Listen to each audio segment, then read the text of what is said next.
লালমনিরহাটের কালীগঞ্জে ১ মাস ব্যাপী ঈদ আনন্দ মেলার উদ্বোধন করা হয়েছে।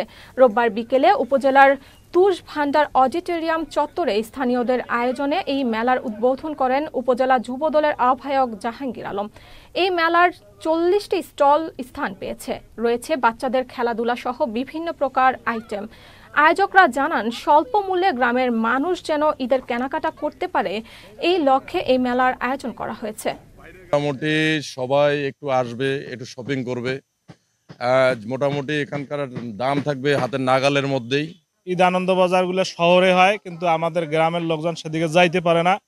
এই কারণেই আমরা চিন্তা ভাবনা করলাম যে যদি উপজেলা পর্যায়ে একটা এরকম বাজারের আয়োজন করি, তাহলে সাধারণ যে গ্রামে গঞ্জে সাধারণ লোকজন আছে তারা আসবে এবং তাদের কেনাকাটা সাধ্যের মধ্যে হবে।